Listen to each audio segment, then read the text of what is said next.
माऊली आज पहाटे देवशयनी आषाढी एकादशीच्या निमित्तानं मुख्यमंत्री देवेंद्र फडणवीस यांनी पंढरपूर इथं श्री विठ्ठल रुक्मिणी मातेची सपत्नीक शासकीय महापूजा केली। महाराष्ट्रावर विठू माऊलीची कृपादृष्टी सदैव राहो, राज्यामध्ये सुख समृद्धी नांदो, शेतकरी सुखी समृद्ध हो आणि जनतेच्या जीवनामध्ये आनंद आणि समाधान लाभो अशी प्रार्थना मुख्यमंत्र्यांनी केली। विठू माऊलीच्या चरणी आज मुख्यमंत्री नतमस्तक झाले। यावेळी भाविकांनी विठ्ठलाच्या दर्शनासाठी एकच गर्दी सुद्धा केली होती। या सगळ्या पार्श्वभूमीवरती विठुरायाच्या गाभाऱ्यातून विठ्ठलांचं दर्शन आपल्यापर्यंत पोहोचवतात आमचे प्रतिनिधी प्रशांत सागवेकर। याचसाठी केला होता अट्टहास, अखेर तो दिवस जवळ आला। आज आषाढी एकादशी आणि या आषाढी एकादशीच्या दिवशी पांडुरंगाचं दर्शन मिळावं याकरता वारकऱ्यांची चाललेली गेल्या अनेक मैलीची पायपीट आज अखेर या पंढरपूरच्या विठ्ठल मंदिरामध्ये येऊन थांबलेली आहे।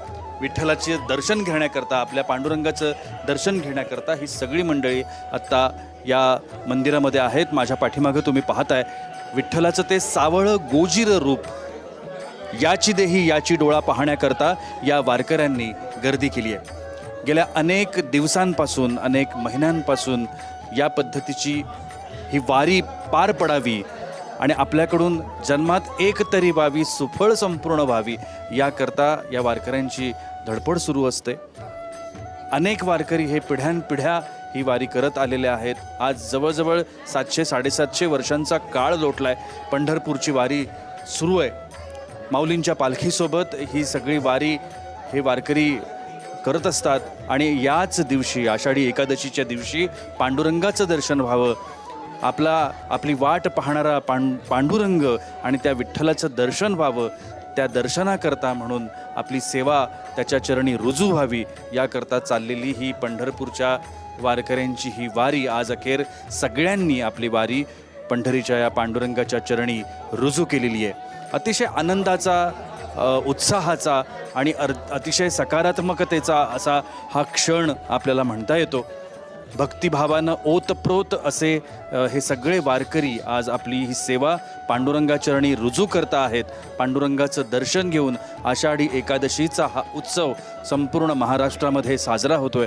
पांडुरंगाला आपलं जी भक्ती आहे, आपली जी श्रद्धा आहे ती त्याच्या पायावर ठेवण्याकरता म्हणून हे सगळ्यांची धडपड आपल्याला सुरू असलेली आपल्याला दिसते। पांडुरंगाचं दर्शन मिळावं, त्याच्या त्या साजिऱ्या रूपाचं, गोजिऱ्या रूपाचं दर्शन मिळावं याकरता हे सगळेजण पांडुरंगाचरणी लीन होताना आपल्याला दिसत आहेत। पांडुरंगाचं हे दर्शन खास जय महाराष्ट्राच्या प्रेक्षकांसाठी आपण थेट पंढरपूरच्या या विठ्ठल रुक्मिणी मंदिरामधून घडवतो आहोत। माझ्या आजूबाजूला तुम्ही पाहताय हा हरिनामाचा जयघोष सुरू आहे आणि हा हरिनामाचा जयघोष पुढचे जवळजवळ 48 तास हा असाच सुरू राहील, त्याच्याहूनही कदाचित अधिक काळ हा असाच सुरू राहील अशा पद्धतीचा हा नामघोष आहे। आणि महाराष्ट्राच्या कानाकोपऱ्यातून आलेले हे सगळे वारकरी आपली सेवा पांडुरंगाचरणी रुजू करतायत। कॅमेरामन नित्यानंद नाईकसह मी प्रशांत सागवेकर, जय महाराष्ट्रासाठी विठ्ठल मंदिरातून पंढरपूरमधून।